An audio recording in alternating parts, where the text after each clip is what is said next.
having traveled, 9 hours away from South Africa to the west coast of Africa in Abidjan in the Ivory Coast, being around presidents of different FAs, including the president of the Saudi FA, president of the Cameroon FA, Ivory Coast, South Africa, even, and Dr. Denis Jordan.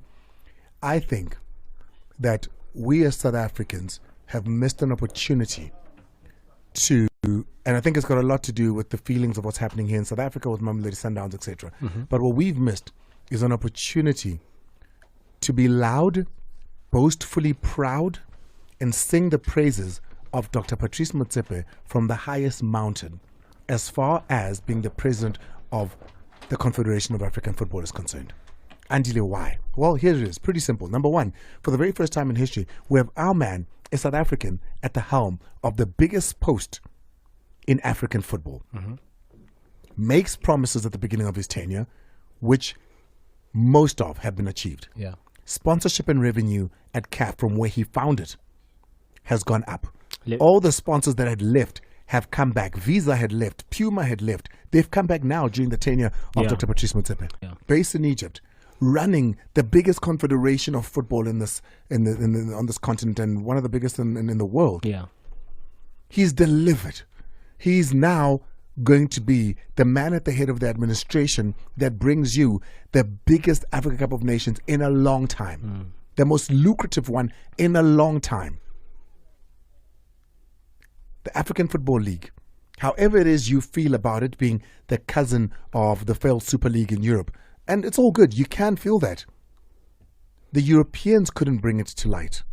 He had to cross lakes filled with crocodiles and hippos in order to make it happen. But here it is happening in Africa, where nowhere else it could happen. 75 million rands prize money.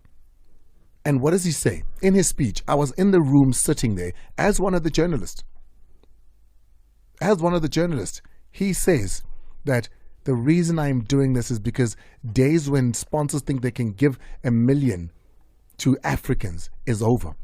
Days when that money does not go back to the pockets of footballers themselves to feed their families and run their lives is over. The money must go back to the footballers. These are the words of Dr. Patrice Motsepe to every African journalist who was present in that room. And there must have been 20, 30 of us from all over Africa, including some that have traveled from Europe as well as the Middle East. Why is it that in this country we are not having this man on every platform of sport and talking about the amazing work that he does, so that they know that this man has got support from home? Because the ones before him, we knew where their support was coming from. It was loudly so. But the support at continental level from South Africa, when that man, for instance, said, PSL teams, I need you, we want to do this AFL thing, it should have been, which ones do you need to make this a success? How can we help? No questions asked. We can talk about it, though. I'm more than willing to hear you out. That's the mountain I'm going to die on.